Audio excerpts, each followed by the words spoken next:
Good afternoon, everyone. I'm Meredith Brzezinski, the Chief Operating Officer with the Bowling Green Area Chamber of Commerce, and I want to welcome you to today's Business-to-Business Resource webinar. Today, we will be discussing the utilization of social media in the new economy with Jason Heflin and Chad Webb from CrowdSouth. Thank you, gentlemen.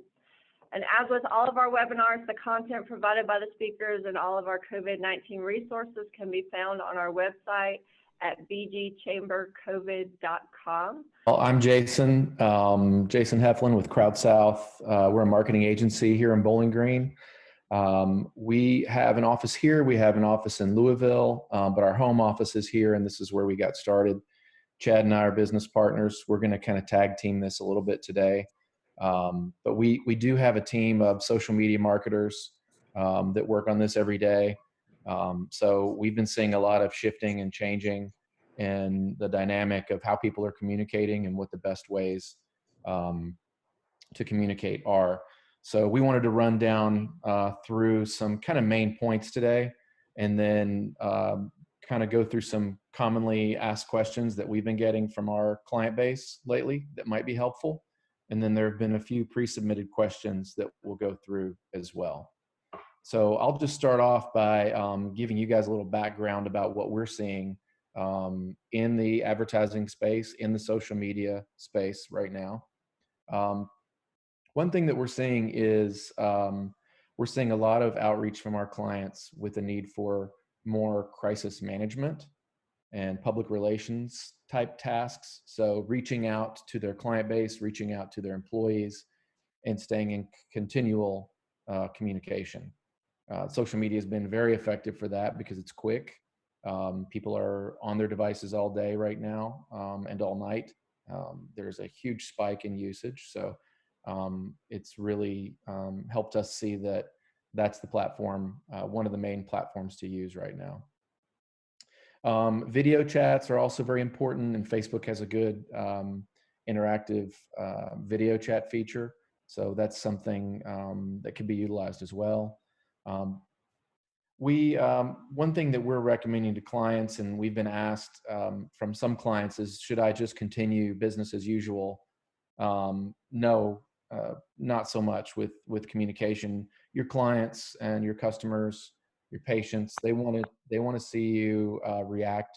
They want to see you take this seriously, and they want to know what you're doing to protect them and to protect the business and the business that they do with you. So we have been suggesting increasing communication rather than sort of ignoring it or pretending like it's going to go away quickly, because it's obviously not going to do that. The other thing, another question we've been getting a lot of is, should I continue updating my website and blog posts? Should I continue producing content? And yes, you should, but it should be relevant content. So it should be addressing the concerns and how they're affecting your business and what you're doing in reaction to those. So not only on social media, but on web, your website, your blog, if you have one, your phone messages when people call in, your voice messages, anything that you have that is a customer-facing communication needs to reflect what's going on and communicate what you need to get out there. Another thing that we say, which is sort of a key tenet of public relations, is to control the message and don't let the message control you. So the more you can get out in front of it and just be open with the public and with your clients about how this is affecting your business, whether that be just closures or hourly changes. Some people may be shifting roles, or there may be layoffs and people may be doing different jobs. Whatever those things are, they need to be communicated out. And the quicker you get ahead of it, the fewer questions you're going to get later, because you will have already kind of stated it on multiple platforms. And then another thing that we're encouraging clients to do is to try some things outside the box. Video updates, using your phone camera is a great way to get some simple videos out to your clientele. So, it's a great way when we can't communicate personally and face-to-face, when we can't shake hands and speak in person. It's a great way for them to see your face and to hear whatever message you have directly from your voice. So those are kind of some key things that we've been asked about, things that we're encouraging our clients to do, and trying to do for ourselves as well. So I'll move on to the next section, which Chad's going to kind of jump on this, but this is sort of some commonly asked questions, like direct questions that we've been getting, that we've kind of navigated through. Well, yeah. Thanks, Jason. Hey, I'm Chad Webb, the other half of CrowdSouth. The first item we had here was how often should I talk to my audience? We would say at this point right now, over communicating is better than under communicating, of course. So when you guys are busy or you're in the normal flow of life, like a lot of us get, we sometimes have to slow down and we don't update our social media, or we don't update our um, just our website, things like that, as often as we should. At this point right now, with so much up in the air, I'd say anytime you can communicate a change with your clientele or with your potential clients, um, be that putting a message up on the website, as Jason mentioned, with a banner or in the slider possibly, or just updating your hours on your Google My Business page or on social media.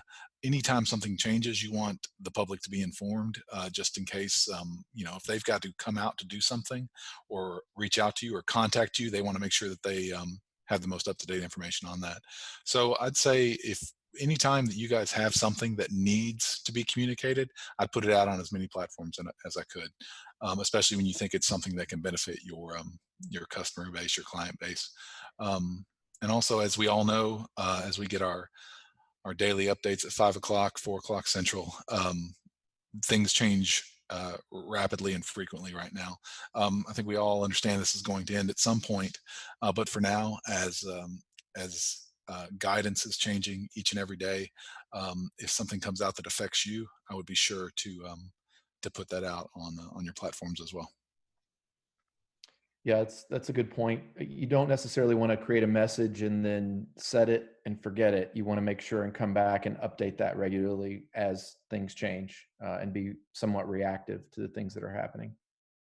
Um, Another question that we have been getting is, what's the best platform to communicate? Social media, obviously, and that's what this discussion's about. And inside of social media, I would say use the platforms that your customers are most accustomed to. If you're a B2B type business, maybe that's LinkedIn.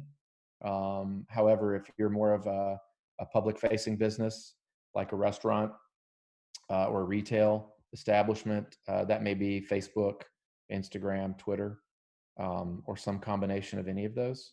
And you probably know, as a business owner and after using social media to communicate with your clients, which platforms they react best on. But social media for sure. It's good for quick messaging. And then if you want to get sort of some longer branded messaging out, we are suggesting television and YouTube. There's a lot of media being consumed right now, um, during the day, at night. So we're seeing television, YouTube, over the top ads, pre-roll ads. So those are the pre-rolls, are the things you see before a video plays or a YouTube video plays. Those are great places to shift right now. Yeah, and a lot to that point as well. I think, as Jason's mentioning all those things, it's a good idea to also try some things. You may be uncomfortable getting in front of a camera or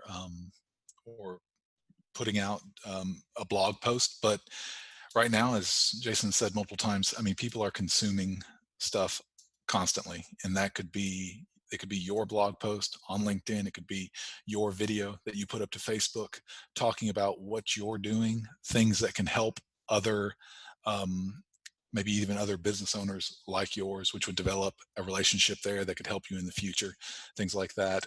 You have opportunities right now. It doesn't may not feel like you have opportunities if you're cutting staff or if you're having to shorten hours and things like that.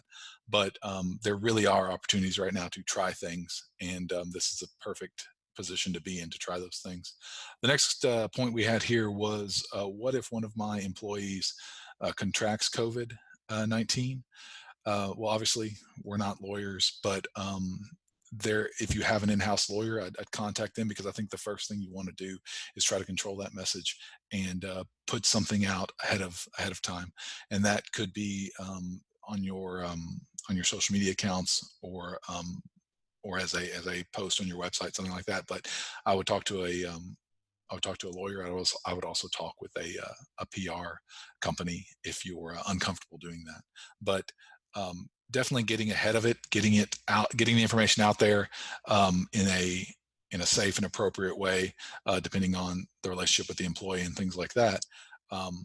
Getting it out there before it takes a life of its own on social media, and I know we've all seen how that works. So being the first place to get that information is always important. Yeah. Another question we're getting is, what should I put on my website? And that's a little different than social media, but one thing you can do is steer them to social media for the latest updates. So you can guide them there with a simple message and a link over to whichever platform you feel is best. Or if you want to list out all the platforms that you're on and say, we're updating these regularly with new content and information as it develops. But we're seeing a couple ways to lay that out. One way we have worked on some of the sites that we work on is just a small banner or bar, maybe you might call it a ribbon, at the top of the site, that's maybe in an alternate color from your color scheme, so red or yellow or something that's going to pop. And that may be where you link over to social media. It also may be a place that you just put a really brief message about closures or information, limited hours that you need to get out. Additionally, if you have a little more information to share, you might want to update the main image on the homepage. If you have a large image or video that plays there, swapping that out for the message that you need to communicate. And then if you're a larger organization that has maybe a news center for this, you might want to create a page just for the latest updates, press releases, and blog posts that go with what you're working on. I would also include any measures you're taking to be safe, so you can reinsure your clientele and your employees. Make sure that that's known. For many people, it's assumed that you're doing these things, but it's always good to state it so that people know that, again, that you're taking it seriously. Next item we had was, should I stop marketing and advertising? Well, I think we could consider that two ways. Advertising is what I would consider spending a dollar amount to market. So reconsider that budget. Try to think through the things when thinking about your advertising dollars. What has high volume right now, which is people being at home, so social media, Google ads, TV-based items, or even YouTube pre-roll, as Jason mentioned, and then understand which of those things are measurable, so that as your ad dollars become, I guess, more precious, understanding when I spend these ad dollars, where am I getting the most bang for my buck? How am I measuring the conversion? How am I measuring that these ad dollars are actually working for me? And thinking through that. That's the advertising part, reconsidering your budget and recalculating. The marketing part, marketing doesn't necessarily mean that you have to spend dollars. Marketing is investing in yourself and in your company and trying things, as we mentioned earlier. If you're a restaurant that's shut down and you feel comfortable doing it, why not do every other day a cooking show at your house where you make some of your more homemade recipes? If you're another company who provided a service to the community, why not show some of those services locally or in your area, things like that, at your home or something. And just really thinking about, again, like as we mentioned earlier, a lot of this is going to be going out on the limb and really building brand, so that when this slows down and when we come out the other side of this, that people have spent and invested their time with you, watching what you're doing on social media, watching what you're doing on YouTube, to then, when they do have more dollars to spend later, to come to your business, because they've basically developed a relationship with you during this time by watching what you have going on. So should I stop marketing? No, you should never stop marketing. you should stop marketing if you close your business down and you're never planning on opening it again. But if you're planning on doing this again later, or at the back end of this pandemic, then I would continue marketing, probably market more. But advertising, reconsidering that budget is very important. Yeah, and I'll add to that by just saying that, through social media, there are a lot of great targeting options. So demographically, geographically, I would utilize those when you're putting ad dollars behind a post and make sure that it's going to the right people. A lot of times people will just hit that boost button and it just kind of goes out to a broader audience, but it's not targeted.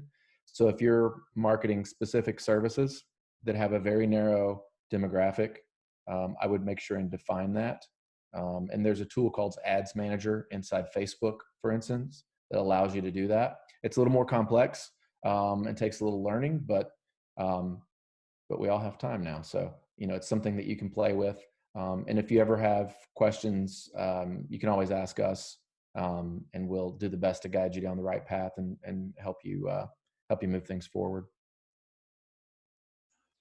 We had a couple questions that came in before the call. I'll repeat the question if Katie's cool with that, and just get into it. The first question was, my clients / donors or business owners, is it worth my time to friend or follow their personal pages to build relationships? I would say 100% you should be friending and following potential clients and donors. But I think what's more important is actually engaging with them and with their page on more than just a surface level. I think expecting us, which many business owners do, and I think I thought so in the past, just friending or following someone is the equivalent, I think, of just waving to them as you walk across the street and you're 10 feet apart. Actually becoming a friend is more about developing the relationship. Just friending or following their page makes you more of an acquaintance. A good friend, which is also a good client, a good donor, is someone that we've built a relationship with, and someone that we're attempting to help in our daily lives. So as we watch their pages and as we see things that they do, I think being able to offer assistance, not selling them, not offering them anything, but just commenting on something on their page and say, hey, that looks good. Have you thought about this? Things like that. I think really engaging with people's pages through LinkedIn, through Instagram, through Facebook, any of those things, Twitter, retweets, things like that. Any of those things I believe are important. You've got to be like anything in life. You've got to be at more than just a surface level with these things if you truly want to develop a relationship with these clients and potential donors. Yeah. And Chad, could you read the second question so we have the exact wording on it? Sure. Yep. This question was, any music copyright issues when using Zoom to share free dance or fitness classes? Yeah, that's a good one. Right now we haven't seen Zoom crack down on copyright issues. Again, we're not attorneys, but we do know that other platforms, social media platforms, particularly like YouTube, Instagram, Facebook, they do monitor this type of thing and will pull content down if it violates copyright. So I would assume, Zoom has a lot going on right now with the changing world. So it may take a little time, but I would assume that they're going to, I would operate under the assumption that they're going to catch up and they're going to take down that content eventually, or at least flag it as an issue. I would just work with that in mind and understand that your content could get pulled eventually, or use music that has no copyright, or try to find another workaround. But yeah, I would consider that that's going to happen eventually, if not soon. I also think that if you are recording your Zoom calls, say you're doing the dance or fitness classes and you're recording those and you put those up on your personal YouTube channel or your business's YouTube channel or on Facebook or on Instagram, things like that, those already have the algorithms in place where they hear that music in the background and they'll just completely pull the sound. I think if any of you guys have children and you've possibly tried that, there's some music playing in the background and you try to load something. I've experienced this with frozen to or something, like they'll completely mute it or take it down, and just say, hey, music violation. So with the Zoom, if you're recording it and you plan to put it on a more senior platform, a platform that's been around a while, that's already doing that, it'll get pulled at some point. Yeah, that's what we had as far as our kind of overview, the frequently asked questions, and then the user submitted questions that were submitted before. So if anybody else has questions they'd like to post in the chat or through audio, please feel free to, and we'll answer them best we can while we're here. While we're waiting on a question, I'll just kind of reiterate something Chad said earlier. I think it's the world is different right now, so people expect things to be different. They understand that things aren't going to be the way that they were. I would consider, if you are putting video out on social media, not to worry as much about the production value of that. People just want to be communicated to. So don't worry that it's not perfect, that it doesn't have text and overlaid graphics and it hasn't been edited. Don't worry about that. Just go ahead and get the content out while you can. Think it through, write an outline, write a script before you speak, practice it, all those things. But don't worry about it being perfect. You have an opportunity right now, a captive audience that's listening to the messaging. So this is a good time to take advantage of that. Again, we greatly appreciate your time, and I'm sure that CrowdSouth will be open to your direct questions if you want to contact them outside this webinar for follow-up in the future. Gentlemen, thank you so much for taking the time to talk with our partnership today. Thank you guys for the opportunity. Yeah, and let us know if you have any questions that you think of after this.